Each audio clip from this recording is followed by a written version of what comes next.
جاش قد باجش بس نست خب دیسکانشو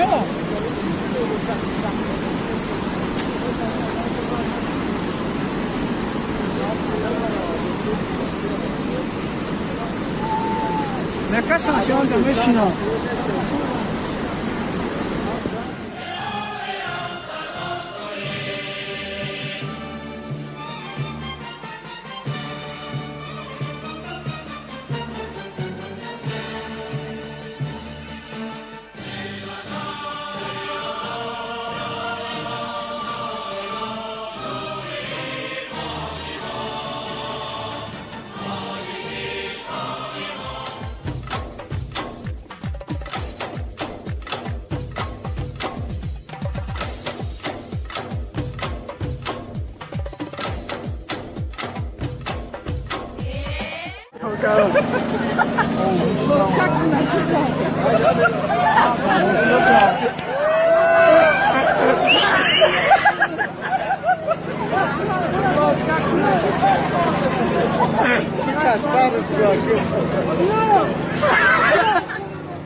Black comedy ayda. From. Aki çıkapçı. Oy, خدا بزنته. Ay be korku lagi.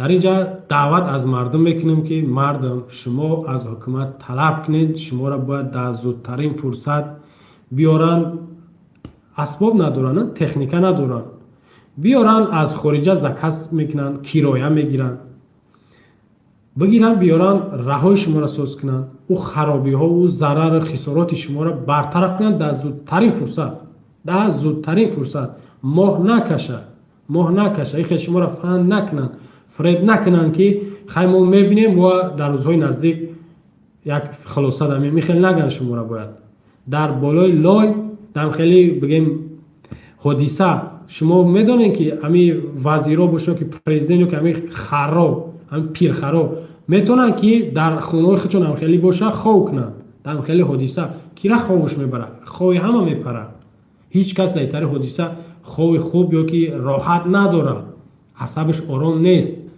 و از اون جمله وقتی عدالت میگن ولی آخه لعنتی ما داریم که میبرن میگن که امامعلی عادله عادل ایرا نمیگن ایرا جاهل میگن ایرا ظالم قاتل میگن ایرا پلید میگن عادل شخصی را میگن که همه را برابر بدونه خودشان برابر بدونه حدیثه هست امامعلی چیکار کرده اینا چیکار کرده نگین در کابینتش تگه در کابینتش حرامه در کابینتش نشینه در همون بین لای برای بدرویا عدالت نورا میگن و تا وقتی که لای توزه نمیکنن و زمینای که خونه را توزه نمیکنن نه شنبه در کریسلو نشینه خونه و چش نروه باید برطرف کنه تمام وزیراش هم برای اونجا یاد داره که یک ماه پیش پرزیدنت ازبکستان شوکت میرزیوف چی فرمان داده بود وزیرا و رئیسا و حکیماش گفته بود که شما تنها روزای شنبه بازار حق دارین در خونه‌تون بیاین دیگر روزا ای روز دوشنبه تا جمعه را در بین مردم باشه در قشلاق‌ها و دهه‌ها برین زندگی کنین کار کنین این گپا گفته بود ایدن امامعلی گپا نمیشنوین برای چی برای امامعلی مردم безор گپا ما چند بار گفتم اگر مردم دوست بداره این همین چند روز پیش نوار داریم دیدگی چند روز پیش سروزیر رفت قاهر رسولزاده کولوب رفت این همین مای رئیس ولایت سوخت ولایت ختلان قطیش بود دخترای کولوب آوردن که در پیش رقص بازی کرد اینا شما ببینید شما در پیشوازگیری یا تیارین برای چی در مصیبت یا تیار نیستن در برای شما باشن برای چی تیار نیستن اون یک بدین دیگه سفیر فرانسه در تاجیکستان کولوب رفت دخترها هم آوردن کی بدو برای چی رفتین ننگ ناموس گجوده ایمان گجوده باز تکرار میکنم که ایمان یا نمود بگم که برای انسان مهمه که نه ماشین مهمه نه خانه نه زمین نه جای کار نه منصب نه پول یگان چیز مهم نیست ایمان یک مهمه هر یک تای شما فکر کنید که پرزیدنتی روی دنیای президент یک کشور نه، президенти روی دنیای تمام انسان ها در پیش شما سجده میکنن، تمام نعمت های خوشروی دنیا را شما خورده استین، کیف صفا کرده استین، ایمان ندارید، ولی شما چی میشه؟ بعد دوزخ باور داره نه؟ دوزخ میگیم، جهنم میگیم باور داره، عذاب قبر، میدان محشر، دوزخ باور داره نه؟ چی میشه و حالتون؟ کیف صفای روی دنیا را داره، لیکن حالتون چی میشه و ایمان نداره؟ برای همین پیش یک نفر پیشواز گرفتن، رقص بازی کردن، چی مسلمان چی غیر مسلمان. ما نمیگم که پیش سفیر فرانسه نرین، پیش امامعلی و رئیس ولایت سعودی، رئیس شهر کلوب برین، پیش یگان تاش نرین. وقتی اینجا گپ ما درباره همینه که وقتی شما در خرسندی، در پیشوازگیری سفرها یا در پهلو شونین رقص بازی و دمره و دایره میزنین، در مصیبت شما چی و در پهلو شما نیستن؟ با بعضی تا سختن میرسه، فکر میکنم من شما رو تحقیر کردم یا گپی سخت میگم. شما یا فکر کنین همین گپ مرا خطون باید شون ببینید. این گپ باید شما خطون بگین، من نگم. شما خطون باید همین را ببرین بین مردم بگین که ما در پیشوازی شما، در جشن خرسندی شما تیاریم، همه وقت دستگیریتون میکنیم. در مصیبت ما چی با در پهلوی ما نیستیم؟ چی با دستگیری نمیکنین ما را؟ چی با ما را تماما نه از دور هم دردیمون بیان میکنین، نه در بینمون میان در نزدمون تسلیت عرض میکنین؟ نمیکنن. این رحمانов نامی ما چی برات مسکو؟ چی برات؟ یک گل بردن چند نفر در بگن جنگ بزرگ 41-45 وفات کرده، 30 میلیونش میگن. این اگه 30 میلیون 100 میلیون باشه وفات کرده، برد در پیش یک آتش الو یک گل پرتو، یعنی همدردی بیان کرد، تعزیه بیان کرد، یاد از گذشته ها از همون سربازایی که همون جنگاور رو کرد.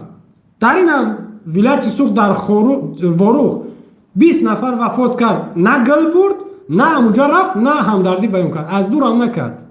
یا قدر ندارن، 30 میلیون رفت، از تمام شوروی رفت. 58,000 گفتیم از تاجیکستان بوده که 54 نفرش قهرمان اتحاد شوروی گفته مدال داده بودن که محافظت کردن، حفاظت کردن، دفاع کردن از مرز بوم، رفتن جنگ کردن. نه؟ این امروز در داخل وطن جنگ کردن، یا هم به خاطر مرز بوم جنگ کردن، یا هم فکر کردن که با دشمن جنگ داریم، برای وطن جنگ داریم، برای ننگ ناموس جنگ داریم، یا را احترام نکردن. نه از دور هم دردشون بیان کردن، نه رحمان چی بنامه برای گل بمونه در سر منزلی و چی بنامه برای بمونه. ای بای زپتلای یا که جنگ 41-45 بوده، یا قدر دارن، یا که دواروخ 20 نفر مرده، یا قدر ندارن. باید برن در سر منزل یا دعا بخونن، گل چنبر بمونن، بخشش پرسن، ای روحی و بخشش پرسن، از اهل عائله و خانواده یا برام بخشش پرسن. یا نمیکنن، نکردن. گپی ما درباره آفت‌های طبیعی که چی در دوشنبه باشد، چی در کلوب، چی در دیگر منطقه ها، شما مردم بگین که ما در سختی های شما بدیم، در خرسندی های شما بدیم. چی با در سختی های ما نیستین؟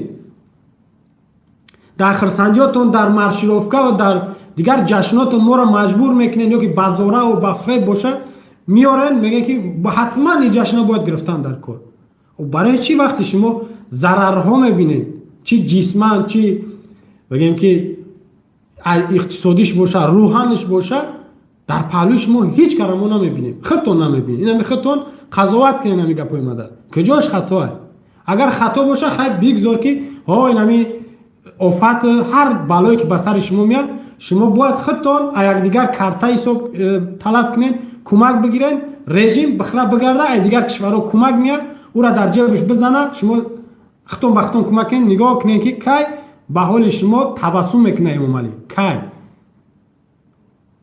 گفتم با مثال میارم که اگر 100 میلیون دلار اومد، شما بدونید که 1 میلیون دلارش به شما میرسه، همه پول برای شما نمیرسونن. ما در همین خیلی آفت‌های طبیعی، هم خیلی بلاهایی که به مردم میاد، یک جشن بزرگتر از جشن‌های داخلی بر سر عائله رحمانوف میبینیمش. نه خیلی میخیزن که هندیست که رقص میکنن دخترها و دامادای رحمانوف. برای چی؟ برای میدونن که در حدیثه کمک‌ها به حساب میاد، کمک‌ها بخوان نخوان میاد از دیگر کشورها. در اینجا یا هندیست که رقص میکنن، کمک‌ها میان، شما طلب کنید. اولا که از حکومت خودش باید شما رو کمک کنن. وقتی نمیکنن، ҳар кӯмаки меям бо маз ира пайгирӣ мекунам. Ҳар кӯмаки омад барои шумо ман мерасонам ки ина кӯмак омад, ин ҳаққи шумоай. ин гадо ҳаққи мардума хурдестай. Раҳмонов вазирош ҳаққи мардум, ҳаққи шуморо хурдеста. Но мегем ку ҳаққи ятима хурдан ё ки ҳаққи як нафара хурдан ҳаромай. Нами нону намаки ҳаром хурдестанд.